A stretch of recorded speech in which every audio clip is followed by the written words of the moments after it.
मेरे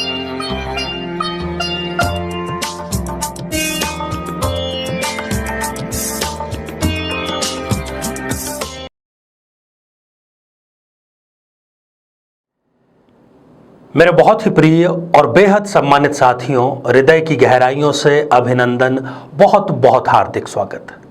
साथियों, यदि हमें मंजिल तक चलने का पूरा रास्ता, उसमें कितने मोड़ आने वाले हैं, कितने खड्डे हैं, कब दिन होगा, कब रात होगी, कौन कौन सी सुविधाएं उस रास्ते पर हमें मिलने वाली हैं, यदि यात्रा के प्रारंभ से ही इन सभी बातों की जानकारी हो और पूरी प्लानिंग से हम अपनी यात्रा की शुरुआत करें, तो बहुत संभव है कि मंजिल का जो रास्ता है वो भी सुहाना होगा और बहुत ही जल्द हम मंजिल को प्राप्त भी करेंगे।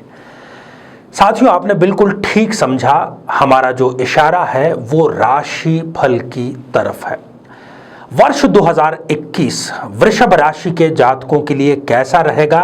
आपने हालांकि शीर्षक से थोड़ा सा हिंट जरूर प्राप्त कर लिया होगा, आकस्मिक धन वर्षा। जी हां साथियों, कुछ ऐसे ग्रह योग जिन पर हम अभी चर्चा करेंगे निर्मित हो रहे हैं जो वृषभ राशि के जातकों को वर्ष 2021 में धन वर्षा अवश्य प्रदान करेंगे, और वो भी आकस्मिक धन वर्षा।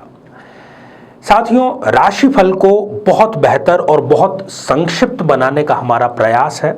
ये प्रयास कहां तक कारगर है, आप इसको कमेंट के माध्यम से जरूर बतलाइएगा। नए वर्ष के सपने और नए वर्ष की महत्वाकांक्षाओं के लिए आपको अग्रिम शुभकामनाएं। तो 2021 क्या सही मायनों में वाकई में 21 साबित होगा वृषभ राशि के लिए, उसी पर हम चर्चा करेंगे। पहले हम दृष्टिपात कर लें वर्ष प्रवेश की वृषभ राशि की जन्म पत्रिका पर। बहुत ही सुंदर स्थितियां यहां पर निर्मित हो रही हैं। शुक्र जो है, जो कि इस राशि का मालिक है, स्वामी है, वो बहुत ही ज्यादा फेवरेबल स्थिति में है। भले ही वर्ष भर राहु का जो संचार है वो राशि पर रहेगा, पर यही कारण बनेगा वृषभ राशि के जातकों को आकस्मिक धन योग प्राप्त करने के लिए। जो परेशानियां 2021 में आ सकती हैं, उसके लिए आपको क्या उपाय वर्ष पर्यंत करना है, उस पर हम इस एपिसोड के अंत में चर्चा करेंगे। तो साथियों, आइए शुरुआत करते हैं। वर्ष के प्रारंभ से लेकर के 28 जनवरी 2021 तक थोड़ा सा संघर्ष, धन का अभाव और ऋण से संबंधित चिंता वृषभ राशि के जातकों को बनी रहेगी, और इससे इनको मानसिक तनाव भी हो सकता है। परंतु आगे होने वाली धन वर्षा का आपको इंतजार करना है, इन परिस्थितियों से स्वयं को टूटने नहीं देना है। 29 जनवरी से लेकर के 20 फरवरी तक जब शुक्रदेव अपनी मित्र राशि में आ जाएंगे, तब आपके हालात सुधरना प्रारंभ हो जाएंगे। मैं यहां पर आर्थिक हालात की बात कर रहा हूं। दूसरा जो पक्ष है वो पारिवारिक पक्ष है। वहां पर थोड़ा सा आंतरिक कलह, थोड़ा सा विरोधाभास, अनबन ये पारिवारिक सदस्यों के बीच में हो सकती है, परंतु ये जल्द ही ठीक भी हो जाएगी। साथियों, 21 फरवरी से लेकर के 9 अप्रैल, जी हां, बहुत गौर से आप सुनिए, शुक्र अपनी उच्च राशि मीन में होंगे और यहीं पर आपके आकस्मिक धन आगमन का योग निर्मित होता है। और धन जो है ये प्रचुर मात्रा में प्राप्त होगा, इसलिए आपके आसपास कई ऐसे लोग मंडराने लगेंगे जो आपको सलाह देना प्रारंभ करेंगे कि इस धन को कैसे खर्च किया जाए।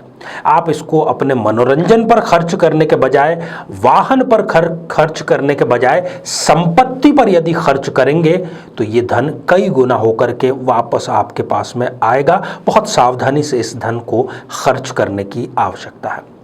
साथियों, 10 अप्रैल से लेकर के 3 मई परिवार के किसी सदस्य के स्वास्थ्य को लेकर के विशेष चिंता आपको हो सकती है।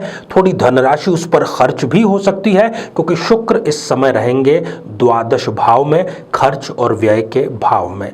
परंतु किसी भी प्रकार की जन हानि की कोई अपेक्षा नहीं है, इसलिए आप बहुत ज़्यादा चिंतित यहाँ पर न हो। जो लोग सरकारी नौकरी में हैं उनसे मैं यही कहना चाहूँगा कि यदि आपका प्रमोशन, वेतन वृद्धि या स्थानांतरण ड्यू है तो वो 4 मई से 14 जून के बीच में बहुत फेवरेबल और अच्छी स्थिति आपके बन रही है। सरकारी कार्य आपके ज़रूर बनेंगे।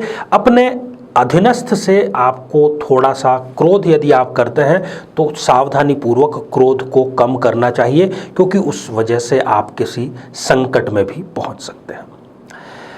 बात साथियों ऐसे लोगों की जो नियमित रूप से किसी न किसी प्रकार का नशा करते हैं, उनको यहाँ पर थोड़ा समय सावधानी बरतने की बात कहूँगा, क्योंकि 14 जून से 10 अगस्त के बीच में इस प्रकार के योग निर्मित हो रहे हैं कि जो नियमित नशा करने वाले व्यक्ति हैं उनको स्वास्थ्य की कुछ हानि हो सकता है कि अस्पताल में भर्ती कराने तक की भी नौबत आ जाए। इसलिए आज से ही आप इसका त्याग कर दें तो बहुत ही बेहतर रहेगा।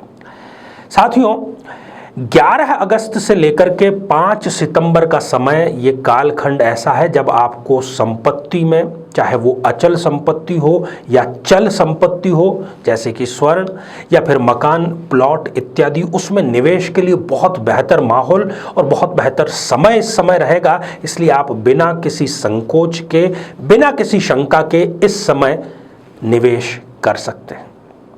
साथियों बात 6 सितंबर से लेकर के वर्ष के अंत तक की, ये जो वर्ष के अंत का कालखंड है ये मनोरंजन, यात्रा और मांगलिक खर्चों के लिए बहुत बेहतर आपको समय और उपलब्धियां प्रदान करेगा। परिवार को लेकर के आप मनोरंजन के लिए जा सकते हैं, और साथ ही ऐसे लोगों से जिनके कि आपके संबंध ठीक नहीं है, किसी कारण से खराब हो चुके हैं, उनसे भी संबंध इस वक्त बेहतर हो जाएंगे। साथियों जो नकारात्मक बातें हमने कही, चाहे व्यवसाय को लेकर के, स्वास्थ्य को लेकर के, उससे यदि आप उबरना चाहते हैं और चाहते हैं कि वाकई में यदि आप वृषभ राशि के हैं और 2021 को अपने लिए 21 साबित करना चाहते हैं, तो वर्ष के आरंभ से ही पक्षियों को नियमित रूप से दाना अपने हाथों से अवश्य प्रदान करें, और जहां पर भी आपको गौ माता दिखाई दे उनकी सेवा का मौका बिल्कुल भी जाने मत दीजिए। हो सके तो नियमित रूप से गौ माता को भी आप अपनी सेवा प्रदान करें। तो साथियों ये था वृषभ राशि को लेकर के 2021 का संक्षिप्त राशिफल। मुझे पूरी आशा है कि आप इससे ज़रूर लाभ लेंगे। आगे के एपिसोड में अन्य राशियों के बारे में चर्चा की जाएगी। आप सभी स्वस्थ, समृद्ध और शांतिपूर्वक जीवन व्यतीत करें। 2021 आपके लिए मंगलकारी हो। नमस्कार। जीवन में किसी समस्या का सामना कर रहे हैं, जैसे कि शादी में देरी होना, पति पत्नी में मनमुटाव या तलाक तक की नौबत आ जाना, संतान का प्राप्त न हो पाना, नौकरी या धन प्राप्ति में बाधा आना, जीवन के प्रत्येक क्षेत्र में किसी न किसी प्रकार की बाधा आना, तो आज ही अपनी जन्म पत्रिका का संपूर्ण विश्लेषण करवाएं और पाएं समस्या से सदैव के लिए मुक्ति।